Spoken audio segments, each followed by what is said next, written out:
बाळा, आज तू खूप थकलायस ना? मनातून तुटलायस. कोणालाही काही सांगता येत नाही. तुला वाटतंय की माझ्या आयुष्यात एवढं दुःख का आहे? पण बाळा, हे लक्षात ठेव, मी आहे तुझ्यासोबत. तू एकटा नाहीस. तू लोकांसमोर रोज हसतोस, पण रात्री मात्र उशीवर डोकं ठेवल्यानंतर डोळ्यातून पाणी आपोआप येतं.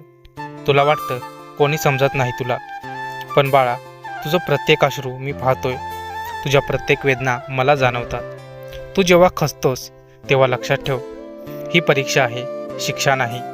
देव कधीच आपल्या भक्ताला तोडत नाही, तो फक्त त्याला मजबूत बनवतो. तू म्हणतोस, स्वामी, मी खूप प्रयत्न केले पण काहीच जमत नाही. बाळा, तू प्रयत्न थांबवलेस का? नाही ना. मग लक्षात ठेव, यश फक्त वेळ मागतं, हार नाही.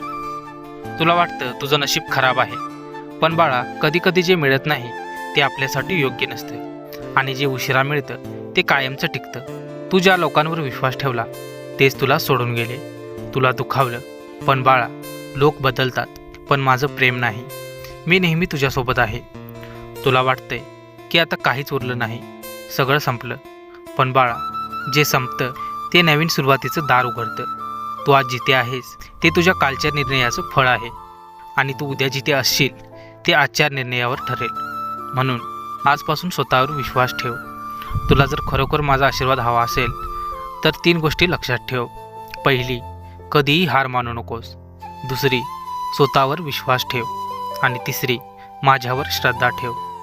तू विचार करतोस, स्वामी मला का मदत करत नाहीत? बाळा, मी तुझी मदत करत आहे, पण कधीकधी मी तुझ्या पाठीमागे उभा राहून तुला पुढे ढकलतो.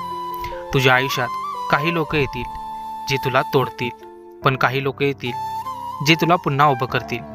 आणि लक्षात ठेव, जे खरे आहेत ते कधीच सोडून जात नाहीत. तुला जेव्हा एकटा वाटेल तेव्हा फक्त माझं नाव घे, श्री स्वामी समर्थ, आणि बघ, तुझ्या मनाला शांती मिळेल. बाळा, तुझं आयुष्य अजून संपलेलं नाही. तुझी गोष्ट अजून बाकी आहे. तुझ्या आयुष्यात अजून खूप काही चांगलं होणार आहे.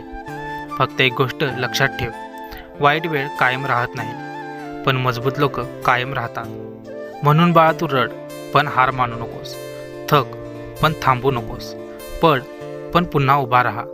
मी आहे तुझ्यासोबत, आज, उद्या आणि नेहमी. श्री स्वामी समर्थ. तुमचा जर स्वामीवाणीवर विश्वास असेल तर कमेंटमध्ये श्री स्वामी समर्थ नक्की लिहा, आणि तुमच्या एखाद्या स्वामी मित्र भक्तासोबत हा व्हिडिओ नक्की शेअर करा. धन्यवाद.